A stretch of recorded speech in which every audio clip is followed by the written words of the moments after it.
Assalamualaikum Pak Kahar di Riau. Silakan untuk Waalaikumsalam. yang mau disampaikan Waalaikumsalam di siang hari ini. warahmatullahi wabarakatuh. Waalaikumsalam.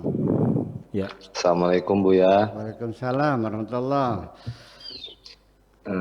Saya dari Riau. Riau, iya Pak. Ya, mau bertanya ini.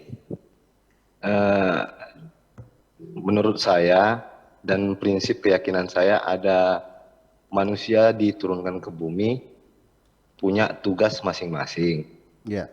Jadi saya mau minta pencerahannya Buya, apa perbedaannya tugas sama perintah? Ya.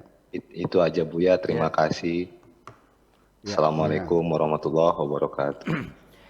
iya, terima kasih Mas Kahar dari Riau. Ini tentang fungsi manusia diberi tugas dan juga diberi perintah oleh Allah.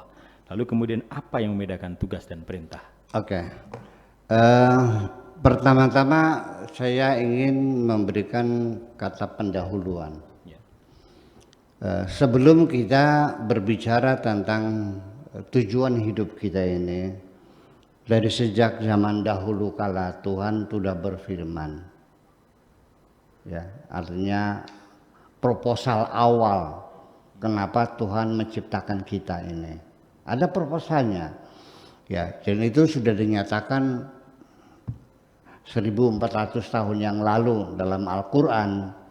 Wa ma khalaqtul jinna wal insa illa liya'budun. Kami tidak mencipta jin dan kami tidak mencipta manusia kecuali untuk pengabdian, kecuali dengan tujuan supaya mereka mengabdi kepadaku. Jadi tujuan adalah mengabdi kepada Tuhan. Nah, pengabdian ini di dalamnya ada tugas, ada perintah, ada kewajiban, ya kan? Ada anjuran, ada petunjuk dan sebagainya. Itu namanya pengabdian. Ada tupoksinya, ada SOP-nya, ada sekali, ya kan? Pengabdian itu kan abdi negara, itu kan SK-nya abdi negara, siap ditempatkan di mana saja, tugasnya apa, jabatannya apa, ya tempatnya di mana, tugasnya itu semuanya jelas. Nah, untuk mengetahui kita ini diturunkan tugasnya apa, pasti sekalipun tugasnya untuk mengabdi kepada Tuhan, tetapi kan tupoksinya berbeda-beda, SOP-nya berbeda-beda, betul nggak?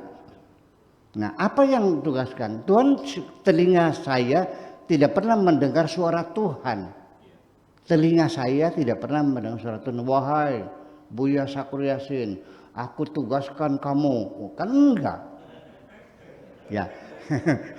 Iya dong. Nah, untuk itu kita mesti cerdas, berlogika. Ya. Saya disuruh apa? Sekarang Mang Im nih saya tanya. Ketika saya kasih kapur tulis, saya kasih blackboard, papan tulis hitam, ya kan? Saya kasih spidol. Saya menanya, suruh apa nih Mang Im? Disuruh apa? Suruh ngajar kan? Nah, Pak Afkar saya kasih cangkul, ya kan, kasih bibit tadi, suruh apa? Suruh bertani. Nah, jadi dari mana kita tahu tugas kita apa? Cobalah kita lihat fasilitas-fasilitas apa yang Tuhan berikan kepada kita. Di situ kita akan mengetahuinya. Nah, ketika saya dikasih fasilitas pesantren dengan santri-santri yang berduyun-duyun ke sini, dengan banyak orang-orang yang sering konsultasi, oh tugas saya adalah konsultan agama, gitu.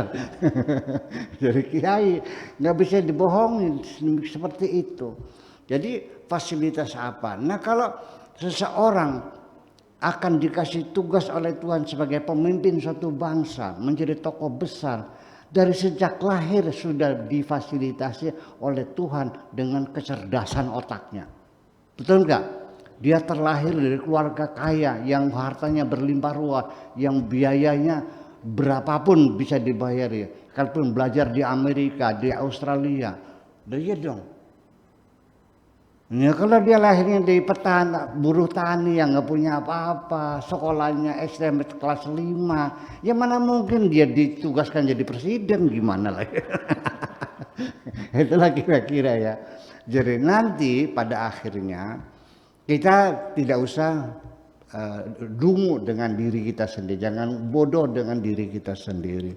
Nah, fasilitas-fasilitas yang Allah berikan kepada itu kita manfaatkan seoptimal mungkin untuk mengabdi kepada Allah. Dan kita nggak usah iri hati karena saya bisa membantu dengan tenaga saja. Kapan saya bisa membantu dengan materi, dengan uang? Lihat orang itu membantu 100 juta, ini 50 juta, saya berapa? Ya, fasilitas yang kau miliki, tenaga yang sehat, ya kan? Ketika ada orang bikin masjid, ya Anda bukan tugas Anda membantu dana keuangan masjid. Ya sudah, Anda hari Jumat ya ba'da zuhur gitu sediakan waktu Anda untuk ngaduk pasir. Iya kan, dari mulai jam 1, 2, 3, jam 4, 4 jam lah. Itulah sedekah keringat Anda.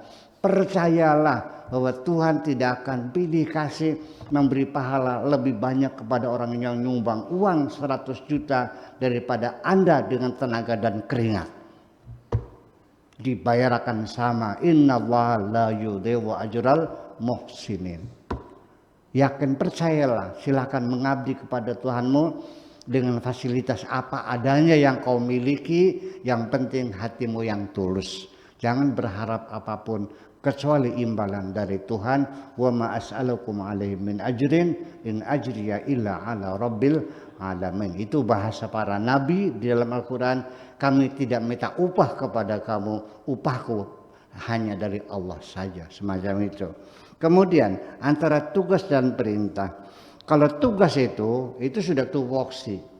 Artinya bahwa Anda sebagai kepala sekolah diangkat jadi kepala sekolah madrasah sanawiyah Cadang Pinggan. Ada di situ ketetapannya, tugas-tugasnya adalah ini. Satu, memimpin sekolah, kebersihan, kerukunan antara guru, kedisiplinan, menuntaskan kurikulum dan sebagainya sampai ada 70 poin. Itu adalah tugas. Nah, di tengah Anda melaksanakan tugas, itu saya sebagai ketua yayasan itu bisa melakukan intervensi, merubah, menggeser atau memberi tugas baru kepada Anda. Itu yang disebut dengan perintah. Jadi perintah itu namanya eksidentil, tapi tugas adalah seperangkat kewajiban-kewajiban yang sudah harus Anda laksanakan secara otomatis sejak Anda diangkat dalam tugasnya sebagai apa. Itu bedanya. Nah, perintah itu dengan tugas adalah berbeda. Perintah Tuhan bermacam-macam, tapi tugas kita satu, beribadah kepada Allah. Nah, kalau perintah Tuhan itu sifatnya adalah kondisional, tergantung kepada tuntutan, keadaan, zaman, situasi, dan kondisi. Ketika ada orang tenggelam di tengah sungai dan minta tolong, disitulah perintah Tuhan turun, tolonglah orang itu. Ketika Anda melihat anak yatim yang nangis pengen jajan nggak ada uangnya, di situ merintah Tuhan kepadamu melalui menumbuhkan rasa sedih, terharu di hatimu, dan Anda akan terdorong untuk memberi sedikit uang kepada anak yatim itu perintah yang datang setiap saat. Tetapi tugas pokok kita adalah beribadah kepada Allah, itu mengabdi, membuat segala kebaikan-kebaikan, menjauh segala larangan, ya. Dan saya sekali lagi pesan lagi, ketika berbuat kebaikan kepada sesama, jangan membedakan agama, membedakan warna kulit, beda suku. Pokoknya siapa saja yang kelihatan manusia, bantulah dia. Terima kasih, gitu aja. Pak Kohar dari Riau, demikian yang sudah disampaikan Buya tentang perbedaan tugas dan perintah.